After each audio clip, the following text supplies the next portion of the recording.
As nossas Bíblias em Romanos, no capítulo 12, versículos 1 e 2. Vamos pregar esta noite sobre mentes renovadas. Então, vamos ficar de pé em reverência à palavra do Senhor.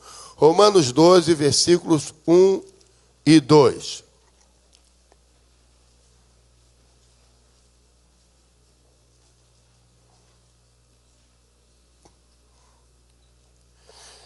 Esse é um texto que todo crente deve saber de cor. Vocês sabem que eu uso muito ele, eu gosto muito de citar Romanos 12, 1 e 2. E isso é importante, porque Paulo fala e nos convoca a fazermos isso.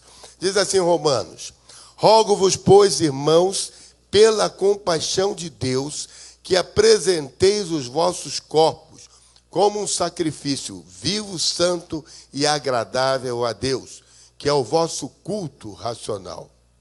E não vos transformeis a este mundo, ou com este mundo, mas transformai-vos pela renovação da vossa mente, para que experimenteis, digam comigo, qual seja a boa. Amém. Senhor, obrigado pela esta porção tão rica da tua palavra. Aplica aos nossos corações nesta noite, em o nome de Jesus. Amém e amém. Podeis assentar. Meus amados, a pastora Veleda não está conosco, ela está pregando na igreja IMAP, aqui em Madureira, foi pregar lá, por isso que ela não está conosco hoje à noite. Irmãos, quando nós lemos esse texto, nós vemos que Paulo está nos convocando. Ele diz assim: rogo-vos, pois, irmãos, pela compaixão de Deus, que apresenteis os vossos corpos. E no verso 12 ele diz: por isso não vos conformeis com este mundo. Há uma questão aqui, amados, que Paulo vem pregando e a Bíblia vem falando conosco nesses 2 séculos, não, 2 milênios, né? Esses 2 milênios vem falando conosco a respeito da conformação com o presente mundo.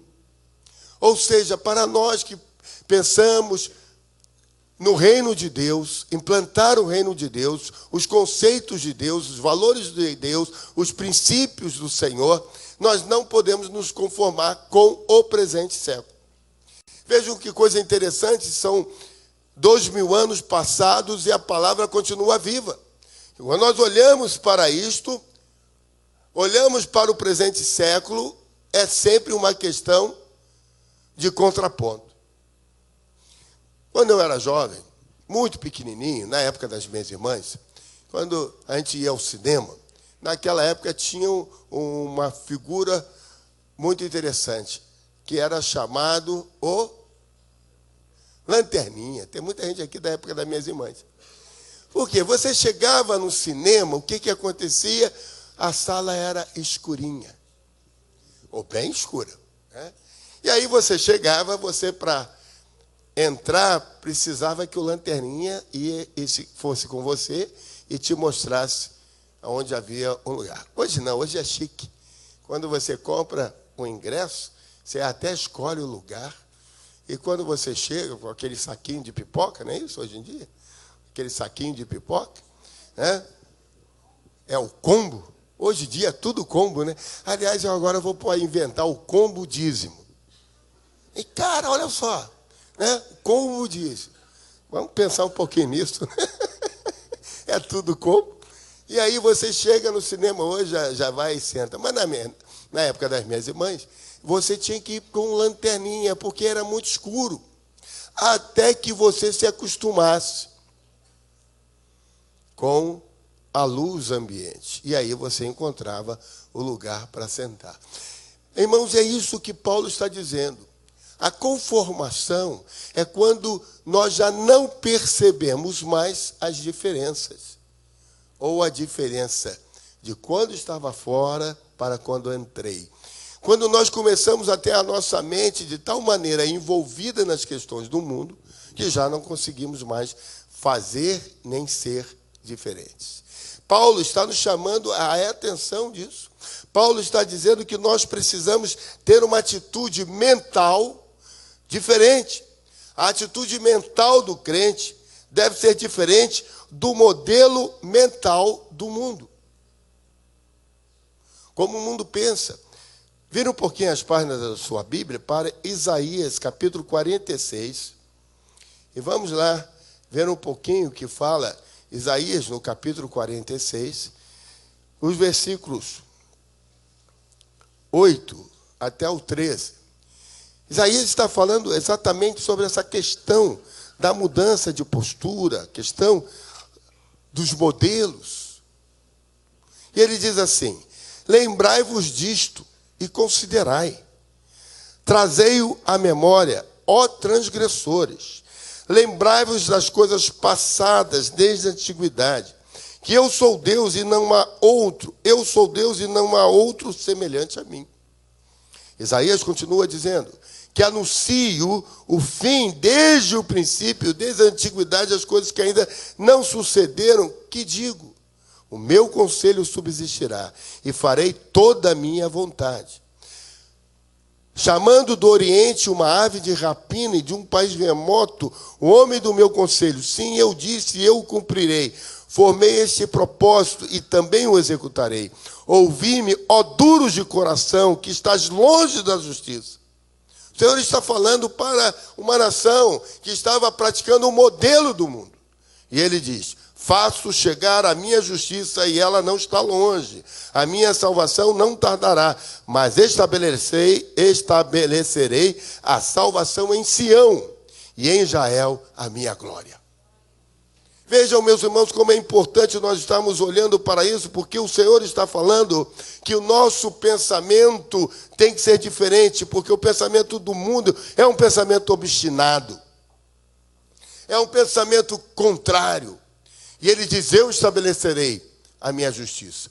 Então nós temos que começar a pensar qual é o modelo que esse mundo tem, qual é o modelo de pensar que este mundo tem levado à frente, e nós temos que ter um modelo diferente. É isso que Paulo está dizendo: não vos conformeis, rogo-vos, pois, pela misericórdia de Deus, e ele está nos dando uma proposta que nós devemos buscar conhecer e estabelecer. Por isso, Paulo está dizendo que nossa mente precisa ser restaurada. Esse é o tema. Ele diz: transformai-vos, que a sua mente seja restaurada. E aí vamos pensar um pouquinho nesta noite sobre isso. Primeiro, a nossa mente tem que ser restaurada pela confrontação com o pecado pessoal, com a nossa vida, com aquilo que nós somos. Nós temos que começar a pensar em nós mesmos. A primeira confrontação que tem que acontecer é comigo mesmo, com o meu espelho. Quando eu olho para mim e me vejo. Por isso que Paulo diz: rogo-vos pela compaixão de Deus que apresenteis os vossos corpos, a vossa vida. A confrontação com a nossa iniquidade, com a nossa prática. Olhar e ver se aquilo que fazemos está em consonância com a palavra ou em consonância com os padrões do mundo. Como é que você rege a sua vida? Como é que é o seu falar? Como é que é o seu pensar? Como é que é o seu agir? Formas práticas, como é que você se veste? Como é que você dirige os seus negócios? Como é que é o seu namoro? Como é que é o seu relacionamento dentro de casa? Paulo está dizendo exatamente que nós temos que, primeiramente, nos renovarmos. Termos a nossa mente restaurada. Pensarmos em nós mesmos. Olharmos para dentro de nós mesmos. Ele diz: rogo-vos, pois, pela compaixão de Deus que apresenteis os vossos corpos. Primeira confrontação está no nível pessoal. A primeira confrontação e restauração pretendida está em nós, na nossa vida, naquilo que nós precisamos fazer, naquilo que eu e você devemos sempre estar olhando, pensando na nossa vida, como deve ser a nossa vida. A análise diária do nosso proceder. Essa é o primeiro passo para uma restauração, para uma nova vida em Cristo. Pensar em si mesmo como deve estar agindo. Por isso que Paulo fala das mentes restauradas. E o primeiro passo deve ser a nossa confrontação pessoal. Por vezes, irmãos, nós temos dificuldade de aceitar os nossos erros. Muita dificuldade em dizer para a pessoa, para outra pessoa, olha, eu errei, quero que você me perdoe. Dizer para Deus, Senhor, eu tenho errado contra ti, me perdoe. Isso deve ser uma forma de nós pensarmos na nossa vida. Porque se nós queremos confrontar o mundo, o primeiro lugar do mundo que deve ser confrontado é a sua arena interior. É a sua janela interior. Aquilo que você consegue enxergar de você mesmo. Fazer as avaliações pessoais. As avaliações pessoais. Deixa eu compartilhar com os irmãos uma prática que eu tenho. Eu pego pedaços de papel pequeno e escrevo as coisas que eu tenho que fazer diariamente. É uma rotina, e a rotina nunca é ruim, a rotina é boa, porque a rotina nos dá foco. E aí eu escrevo as coisas que eu tenho que fazer. Chega no final do dia, eu pego aquilo e vejo se eu fiz aquilo que eu pretendia fazer no dia. Veja, eu coloco as coisas, as importantes, as urgentes, as coisas que eu preciso fazer. E às vezes a gente confunde urgente com importante, né? Na realidade, por exemplo, tem coisas que você faz que não são urgentes e não são importantes, mas que devem ser feitas. Então, eu geralmente coloco todas as coisas que eu tenho que fazer e procuro colocar aquelas que eu tenho que fazer que não são nem importantes nem urgentes, mas têm que ser feitas. Depois eu coloco aquelas coisas que são urgentes, que se passar daquele dia eu tenho prejuízo.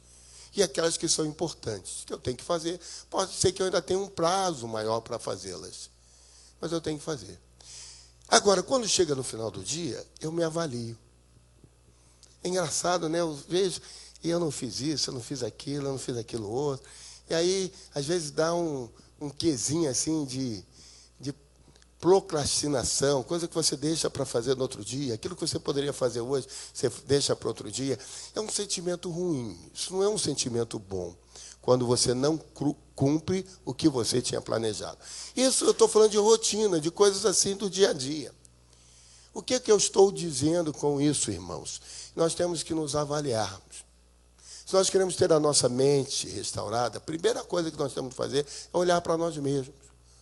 Você tem escrito o que você tem que fazer e não tem feito? Você tem olhado para dentro de si e avaliado você com o padrão que o Senhor quer? Aquilo que Deus tem para você. E aí você olha e observa que você ainda tem certas iniquidades na sua vida que já não deveriam haver mais. Já não deveriam estar mais ali com você, passado o tempo de crente que você tem, passado a maturidade que você já adquiriu, que você não é um menino, uma menina, mas você já é um homem maduro, uma mulher madura, ou é já um jovem maduro, e você diz, como é que eu ainda estou fazendo isso? Como é que eu ainda não deixei de fazer o que eu estou fazendo? Avaliar-se sempre, olhar para o seu espelho e querer gostar do que você está vendo. Isso é importante. Isso é importante. Isso é o que nós devemos pensar sempre. Agora, um outro nível de pensar, de mente restaurada, que tem que ser um nível mais profundo, mais elevado. Se nós olhamos para nós, começamos a olhar para a nossa vida, nós conseguimos olhar também para o mundo. E este é o segundo nível, que é o nível da mente restaurada pela confrontação com o pecado social, com o pecado da humanidade, com o pecado do mundo. E quando eu estou falando do pecado social, eu não estou me referindo ao terceiro setor, eu não estou me referindo às organizações não governamentais, eu não estou me referindo a estas questões apenas. Eu estou querendo falar com o mundo. É o que Paulo nos diz assim, não vos conformeis a este mundo. E então é uma confrontação com o status quo, é uma confrontação com aquilo que o mundo faz, pratica. E aí isso invade. a nossa vida, invade a nossa casa e, de repente, eu estou com o linguajar. Eu estou falando aquele bordão que o programa de humorismo ou que a novela começa a inundar. E eu começo a usar aquilo. Eu estou falando as gírias que o mundo fala. Eu estou agindo como o mundo age. Eu estou usando a roupa que o mundo usa. Eu estou me conformando a este presente século. Mais que isto, eu estou aplicando a prática de destruição que o mundo está praticando. E eu começo a ver que os hábitos do mundo estão entrando dentro de mim. E eu preciso me precaver a isto. É o que Paulo está dizendo. Não vos conformeis a este mundo, a este presente século, a este momento em que a humanidade está. E aí nós começamos a olhar e ver tudo o que estamos passando. Esta semana, no dia 10, foi lançado no Senado pelo senador Magno Malta outro segmento, que é o segmento do Brasil, o país da adoção. Nós temos no Brasil várias crianças a serem adotadas, muitos casais na fila, mas engraçado que o processo não anda. Há um artifício que está se praticando para que os casais casados, heterossexuais, que estão na fila para adoção, não estejam conseguindo ser habilitados. E, de repente, os casais homoafetivos começarão a ser habilitados, passando à frente de casais héteros. Então, o senador Magno Malta começou a se movimentar para fazer uma campanha, o país da adoção. Porque é impossível que nós tenhamos um país com tantas crianças em condições de serem adotados, precisando ser adotados, tantos casais se credenciando e as coisas não se equilibram, não se fecham. O que nós estamos vendo nisso, irmãos? Uma forma, uma ideologia social marxista se instalando no país, de uma forma perversa, má, em que nós começamos a ver como que os valores e os princípios estão sendo jogados, forçados a entrar e mudar a sociedade. Há muitos anos atrás, Gilberto Gil, um dos maiores compositores da música popular brasileira, muitos anos atrás, ele foi gravar eu ia dizer um hino, quem sabe, né? Um LP, naquela época ainda era LP, de vinil, nos Estados Unidos. No Brasil, se gravava em 2 canais, o estéreo era em 2 canais, e ele foi gravar nos Estados Unidos, naquela época, muitos anos atrás, porque lá já se gravava em 8 canais. E ele foi gravar. E aí eu me lembro que eu ouvi uma reportagem do jornalista perguntando a ele, o repórter perguntando a ele, por que você foi gravar nos Estados Unidos? Aí ele explicou.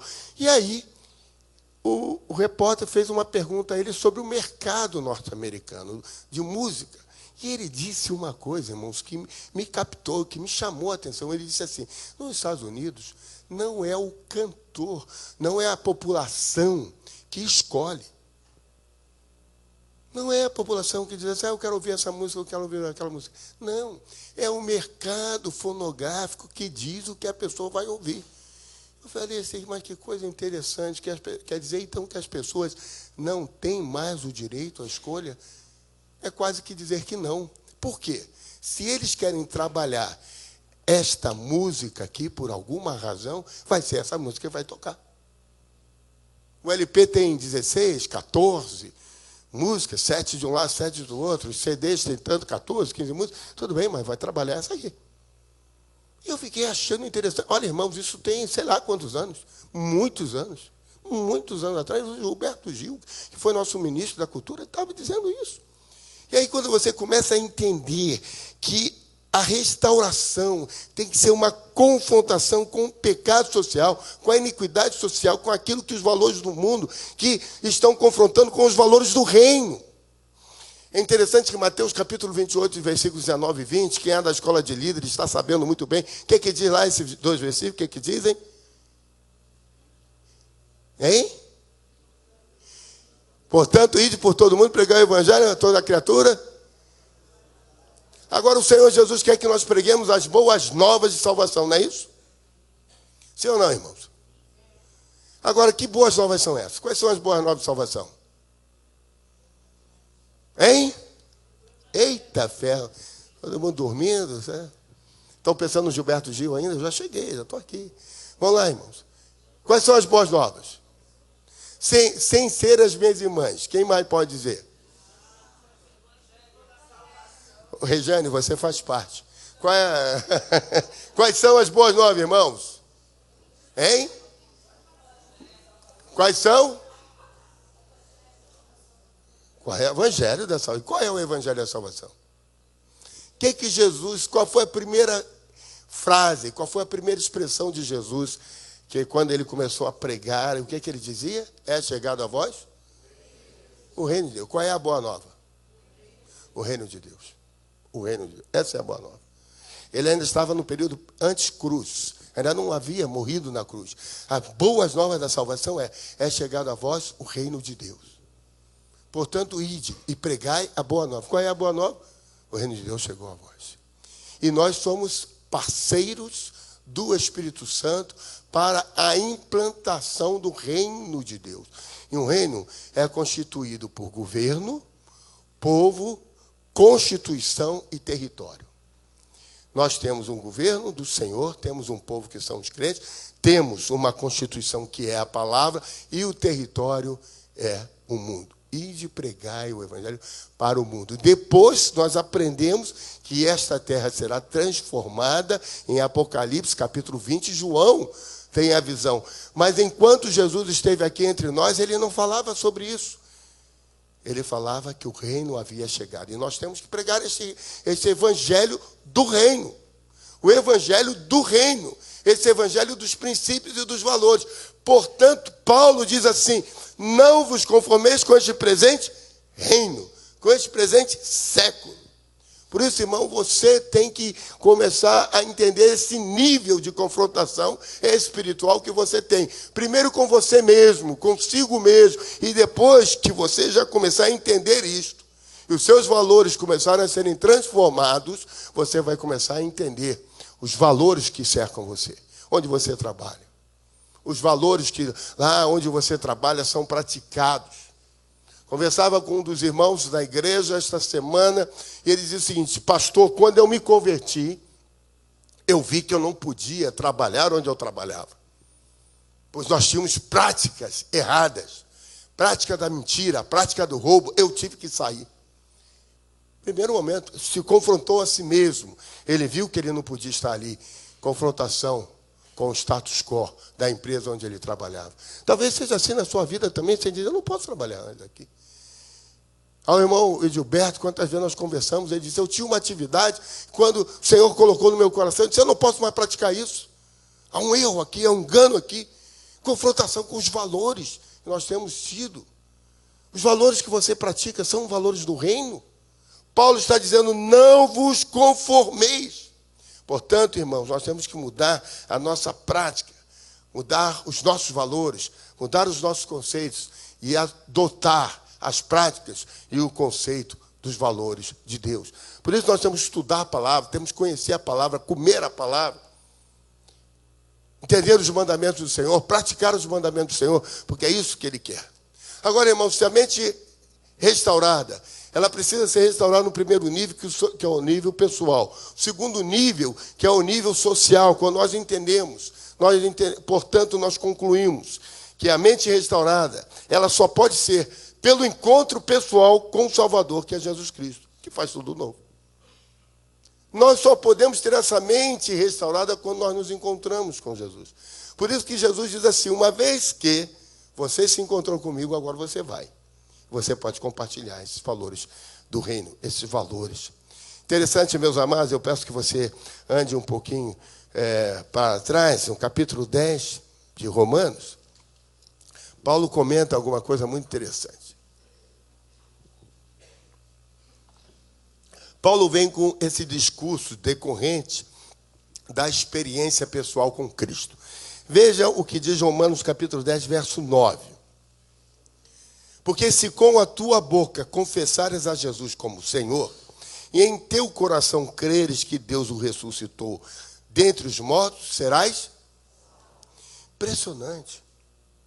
Quando nós adotamos os valores do reino, quando a nossa mente, para ser restaurada, precisa encontrar-se com Jesus, Paulo diz assim: você precisa confessar com a sua boca que Jesus é o Senhor. Você precisa confessar. É uma declaração no reino do Espírito, uma confissão pessoal. Em teu coração você tem que crer que Deus o ressuscitou dentre os mortos.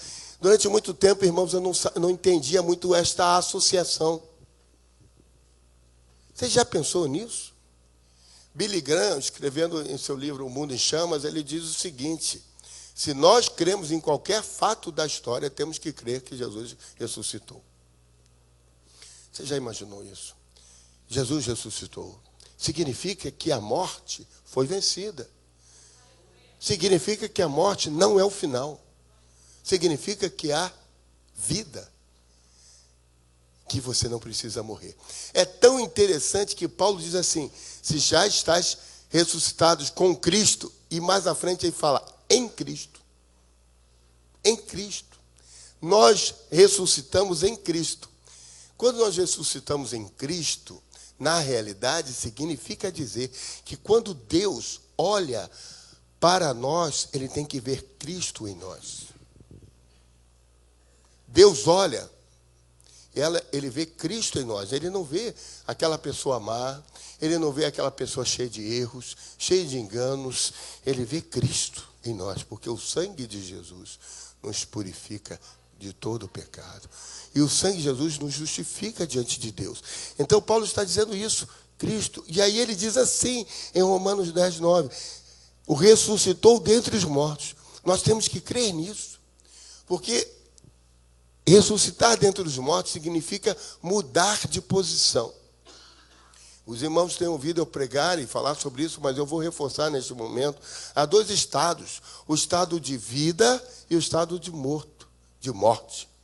Então, quando Jesus ressuscita Lázaro, ele diz assim: todo aquele que crê em mim, ainda que esteja morto, viverá. Eu sou a ressurreição e a vida. Naquele momento ele ainda não tinha morrido, ele não tinha ressuscitado, mas profeticamente ele estava falando: eu sou a ressurreição. Por quê? Há um estado de morte. Esse estado de morte foi decretado sobre Satanás e os seus seguidores. Satanás e os seguidores deles, que são anjos. Não foi sobre você, não foi sobre o homem. Mas quando o homem pecou, ele entrou no estado de morte. E ele passou a seguir a Satanás. Quando nós encontramos Jesus Cristo e nos confrontamos e a nossa mente é transformada, nós saímos do estado de morte para o estado de vida. Como diz João, o Senhor deu o poder de saírem deste estado de morte para o estado de vida e sermos filhos adotados pelo sangue de Jesus. É isso que Paulo está dizendo. Então, você precisa crer que Jesus ressuscitou dos mortos. E se cremos, seremos salvos. Aí você vai para o verso 13, que diz assim: porque todo aquele que invocar o nome do Senhor será. Precisamos invocar. E aí, a partir do verso de número 14, vem uma parte da grande comissão, que é a igreja sair por todo o mundo, falando a verdade do evangelho, os valores do reino. Como invocarão aquele que não creram, como crerão naquele que não ouviram, e como ouvirão se não há quem pregue. Então você, uma vez que encontrou Jesus, agora você tem uma missão, que é de pregar, que é de falar os valores do reino, apresentar Jesus, falar que todo aquele que ouvir será salvo. Então, irmãos, como é importante nós entendermos que a nossa mente, para ser renovada, precisamos de um encontro pessoal, inalienável, com Jesus Cristo. Não é o meu Pai aceitar por mim, Ele não pode fazer isto. Jeremias já há alguns anos havia falado que os pais não morrerão pelos pecados dos filhos, nem os filhos pelos pecados dos pais, mas cada um morrerá pelo seu próprio pecado. A vida é individual. Você é que tem que se confrontar-se a si mesmo. E você é que tem que declarar a sua dependência em Cristo Jesus. Precisamos fazer isso. Por que precisamos fazer isso? Para que experimentemos. qual seja a boa, agradável e perfeita vontade de Deus. Amém, irmãos? Por isso é importante que nós tenhamos uma mente restaurada. É fundamental para o crente ter a sua vida totalmente nas mãos do Senhor. Nós não podemos pensar como o mundo pensa. E essa confrontação deve estar sempre entre nós. O homem ou a mulher que está em Cristo tem a sua mente totalmente transformada, ao ponto de a sua mente se tornar a mente de Cristo. É isso que o Romanos capítulo 12 está nos ensinando. A nossa mente tem que ser transformada, a nossa mente tem que ser caminhando até que nós sejamos iguais a Cristo e ter a mente de Cristo. Por isso nós não podemos nos conformar com o mundo e com as suas práticas. 1 Coríntios, no capítulo 2, verso 16, Paulo escreve dizendo exatamente isso. Mas nós temos a mente de Cristo. Vejam como é importante, portanto, amados, que tenhamos a Cristo como Senhor e Salvador. E a nossa vida, então, passa a caminhar numa nova dimensão. E nós buscamos fazer a vontade de Deus de tal maneira, todos os dias, de uma forma rotineira, que haverá um tempo, nós não vamos saber mais se é a vontade dele ou se é a nossa, porque nós temos a mente dele. Nós não vamos ficar mais preocupados com os nossos problemas, com as nossas iniquidades, com as nossas práticas, porque nós vamos estar preocupados em conhecer o querer e a vontade de Deus. Certo dia eu estava lendo em Mateus, no capítulo 6, a partir do verso 9, a oração do Pai Nosso. E nesse momento que eu estava lendo a oração do Pai Nosso, eu comecei a recitá-la, que diz: Pai Nosso que estás nos céus, santificado seja o teu nome. Venha a nós o teu reino, seja feita a tua vontade, assim na terra como ela é feita no céu. Naquele momento, irmãos, eu fui tomado por uma reação, por uma noção. E eu pensei assim: meu Deus, quantas vezes na minha vida eu já parei para lhe perguntar: como é feita a tua vontade no céu? Eu parei para pensar e dizer assim: será que eu sei exatamente como agradar a Deus? Eu sou pastor e às vezes alguns irmãos querem nos agradar com uma comida, com alguma coisa especial, perguntam assim: pastor, o que é que o senhor gosta? Aí eu digo: quando nós olhamos para o céu, por vezes, nós nos aproximamos de Deus e dizemos: Deus, eu preciso disso. E nós achamos que só podemos ir a Deus para dizer o que precisamos. Mas, na realidade, nós precisamos ir a Deus para agradar e perguntar: Senhor, como é feita a tua vontade? Como eu posso fazê-la aqui? Porque quando isto acontece, irmãos, diz a palavra em Mateus capítulo 6, verso 33, buscai ao Senhor e a sua justiça, e todas as demais coisas vos serão acrescentadas. Vejam como uma mente restaurada, uma mente transformada, uma mente que não pensa segundo o conselho deste mundo, uma mente que não anda segundo a forma como as pessoas andam, mas tem a sua mente transformada e busca experimentar a boa, agradável e perfeita de Deus, ela tem um enfoque diferente. Ela tem uma visão diferente, ela tem um agir diferente. E ela diz assim: como eu posso fazer a vontade de Deus hoje? Como que a vontade de Deus pode ser feita hoje aqui? E nós pensamos que a vontade de Deus só pode ser feita pelos anjos. E nós pensamos que a vontade de Deus só pode ser feita por Jesus, seu Filho. E esquecemos que nós somos filhos de Deus. E esquecemos que quem está aqui somos nós. Portanto, quando Jesus diz que nós devemos orar assim, e ele diz que a vontade de Deus seja feita aqui na terra por aqueles que são do reino, quem vai fazer a vontade de Deus somos nós. Somos nós. Não é o pastor, não é o apóstolo, é você. É você que vai fazer a vontade de Deus, a sua mente transformada, o seu querer sendo o querer de Deus, o querer fazer e atender o que Deus quer. E aí nós estaremos trazendo o céu à terra. E aí nós não saberemos mais diferenciar onde estamos. Que coisa tremenda. Todas as vezes que Jesus ia fazer um milagre, ele pegava, ele orava, ele dizia: Senhor, para que o teu nome seja glorificado. E o milagre acontecia para que a glória fosse para Deus. E ele fazia. Queridos irmãos e amigos, como podemos então ter a nossa mente renovada se nós não olhamos para o céu e pedimos: Senhor, transforma, para que eu seja instrumento da tua transformação. Transforma, Senhor, para que eu seja instrumento da tua graça. Não o meu querer, mas o teu querer, Senhor. Não a minha vontade, mas a tua vontade. Sempre há tempo. Sempre há pessoas que precisam de conhecer o querer e a vontade de Deus. Que Deus nos abençoe. Amém? Vamos ficar de pé, irmãos.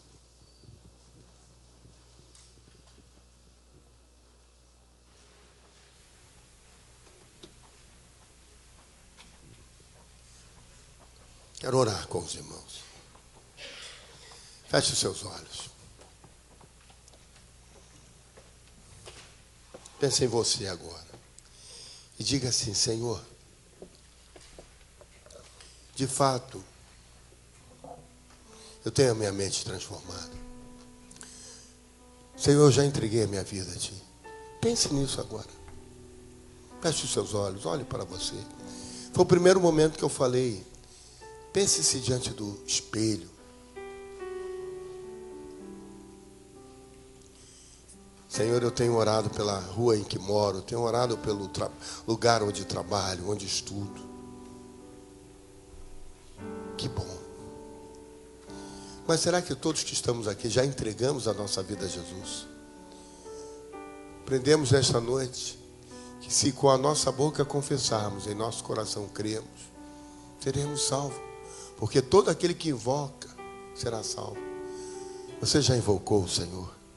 Aonde você está, aí no seu lugar, diga assim: Senhor Jesus, esta noite eu entrego a minha vida nas tuas mãos e te recebo como meu Senhor e como meu Salvador.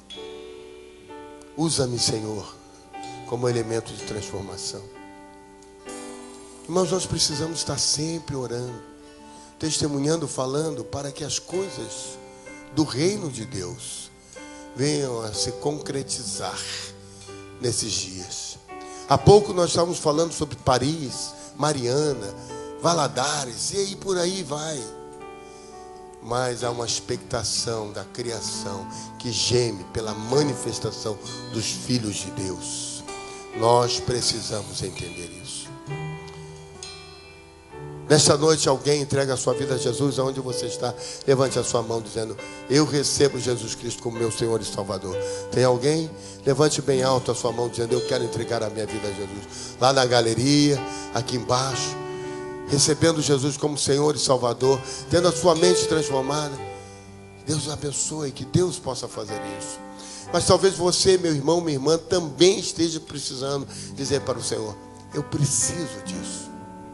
Enquanto nós cantamos esse cântico, eu quero orar por você, especificamente por você, que quer ter a ajuda de Deus para fazer a vontade dEle aqui na terra. Enquanto cantamos, sai do seu lugar e vem aqui à frente, para que eu possa orar por você, pela sua vida, para que você seja consagrado e cada vez mais diante do Senhor.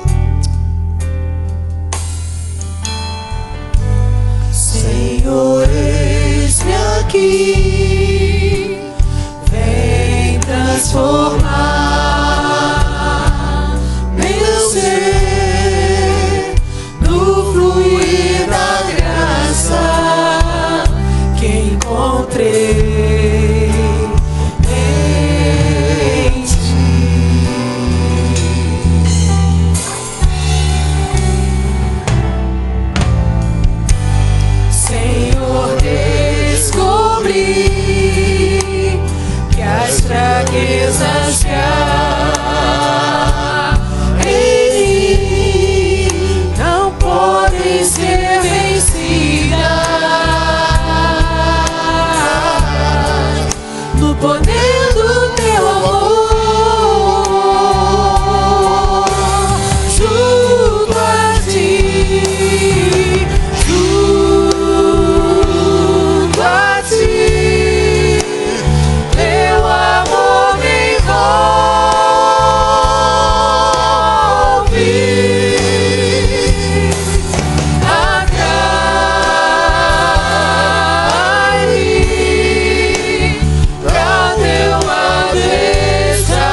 Nós vamos orar.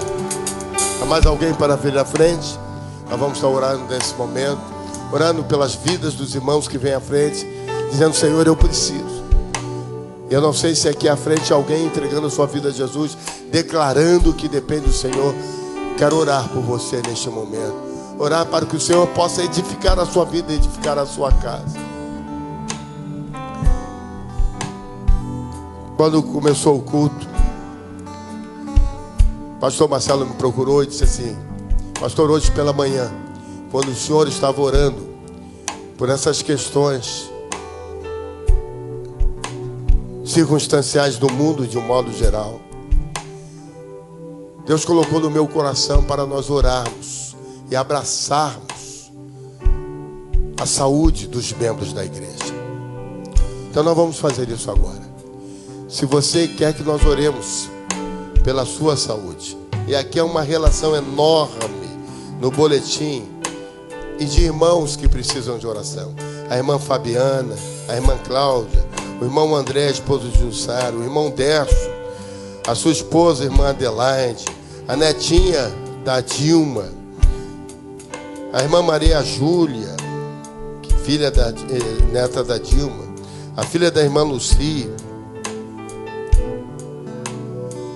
a irmã Zeni, a irmã Marilda, tantos irmãos. Vem aqui à frente, vamos estar orando. O marido da irmã aqui também está internado. Vamos, vejam quantas pessoas estão vindo à frente.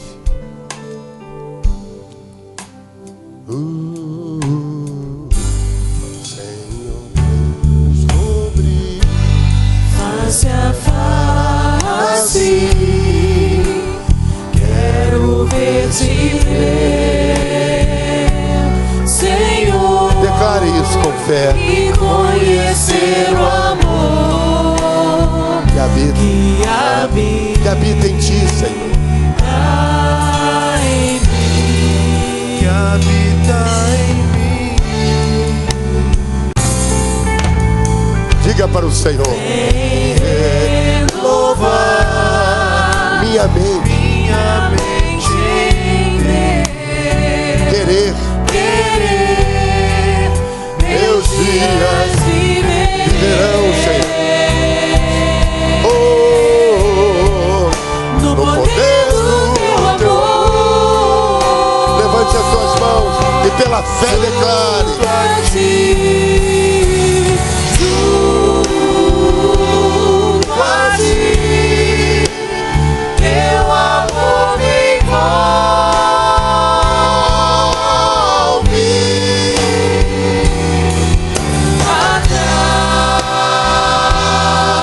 atrai para o teu lado. a meu lado está.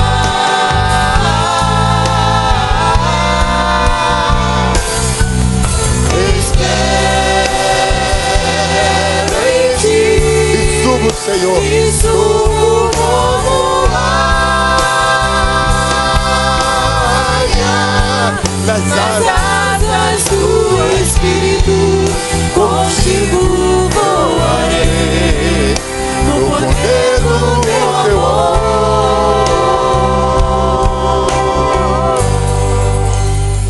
Levante as suas mãos para os céus. E como acabamos de cantar, junto a ti, nas asas do teu Espírito, com a mente transformada, Senhor, nós rogamos agora que haja uma muralha angelical,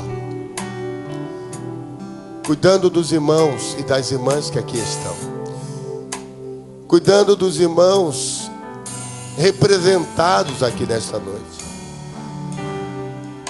Há muitos maridos, há muitas esposas, há muitos filhos, há muitos pais que não estão aqui, estão no leito de dor, estão nos hospitais, mas estão sendo representados aqui. E os intercessores da igreja estão em volta, rogando, orando, para que o Senhor possa ir alcançar, porque Tu és um Deus de perto, Tu és um Deus de longe. E Senhor, nós te pedimos que o cálice daquela água que flui do teu trono possa estar cheio e sendo derramado sobre a vida dos teus filhos, para que haja cura, para que haja manifestação do teu poder, para que haja, Senhor, sanidade, que o tumor possa regredir, Senhor, que o câncer possa ser extirpado, que as dores, Senhor, que a vesícula, que o intestino, Senhor, que os níveis sanguíneos possam voltar ao normal, que a visão possa se clarear, Senhor, que as dores na coluna, Senhor, que a artrite, Senhor, que o reumatismo, Senhor, possam ser normalizados em nome de Jesus. Senhor, nós cremos no poder do Espírito Santo de Deus. Nós cremos que o Senhor é um Deus de sinais, de maravilhas, e nós cremos que Tu estás aqui hoje. Senhor, também vimos à frente, porque queremos ter a nossa mente renovada. Renova a nossa mente, dá-nos força, Senhor. Nós precisamos de aprender a caminhar contigo. Sustém-nos, Senhor, pelo poder do Teu Espírito Santo. Senhor, os pedidos de oração que estão naquela salva de oração, alcança cada um. E, Senhor, nós Te daremos toda a honra, toda a glória, pois só Tu és digno, só Tu és merecedor. Bendito seja o Senhor, nosso Deus, nosso Pai, nosso Salvador. Bendito seja Jesus Cristo, bendito seja o Espírito Santo, Senhor, e que nós possamos caminhar na inteireza, na beleza da Tua santidade, para que experimentemos qual seja a boa, a agradável e a perfeita vontade de Deus na nossa vida, hoje, amanhã e sempre. E eu os abençoo em o nome do Pai, do Filho e do Espírito Santo. Amém e amém. Glória a Deus. Glória a Deus. Eu peço que o pastor Marcelo e a pastora Ivete vão até a porta despedir a congregação. Graça e paz, queridos. Deus vos abençoe. Junto a Ti, junto a Ti.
Ensaio dos jovens no templo agora.